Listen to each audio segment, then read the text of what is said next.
That's my story. The way that this really started hands-on at the workplace was I had started visiting with who was at the time my boss, Mike, as a centurion.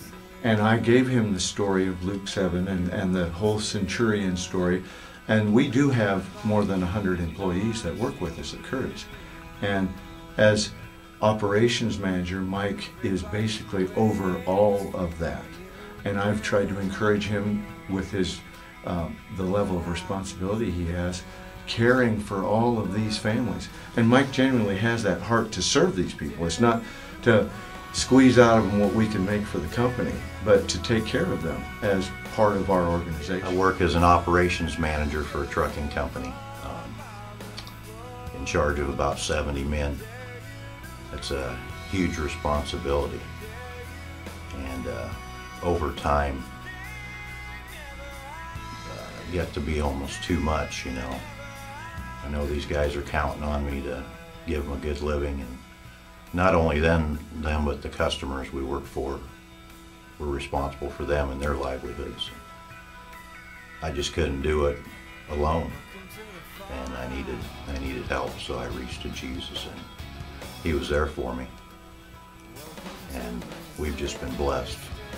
You know, times are tough right now, but we're staying strong because I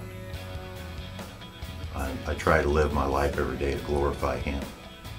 There's a group of us that work in the office that have kind of made up our minds that we're going to follow Jesus and do everything we can to glorify Him, you know, that He's truly who we serve. And our company will benefit if we do the right thing in Him. And we've all kind of stuck together to pick each other up and keep each other on track, hold each other accountable, you know. In August, a group of guys that I work with encouraged me to come to church with them, and I was personally struggling through some difficult times. We as a company were struggling, and I come to church with them, and I came a couple times and then left, and then came back like 3 months later, and that is when I decided that I wanted Christ to be in my life and let go of control. I'm the sales and customer service rep for our company. I travel a lot and see a lot of our customers. I get a lot of doors slammed in my face right now the way the economy is. And the guys that I work with are very quick to pick me up and keep me motivated. And they're an awesome group of guys that we're just trying to make things right and do the right thing. And we're taking a run at it, and we'll see what happens.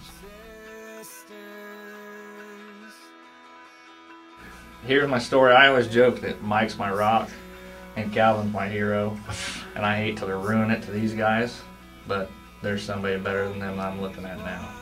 Amen. That's huge. Everybody waits for you now. What happens next? What happens next? I dare you to run. I dare you to run. I dare you. Nobody really likes to fill the chip rack because it's tedious and you have to write down all the names of the chips and it takes forever. So when they're like, alright, who's gonna do chips? I jump on it. I'm like, I'll do chips because I want to do what everybody else doesn't want to do. Because not only does that make their day happier, it also shows that I'm trying to be willing to do what is the lower job. I mean, whether it's taking out trash, but I kind of like the fresh air aside from that too. I love taking God with me on Wednesday nights to the junior high youth group. I have the huge privilege of being a helper with the junior high girls over there. And it's just so much fun hanging out with them and building relationships with them. I get to build relationships with awesome, beautiful girls down there, and I get to know them and pray for them throughout the week and just try to be a godly influence in their lives, which is what I want to do. I know God created me for a purpose, and I know He redeemed me for a purpose. And to not take God with me wherever I go would be to waste my life.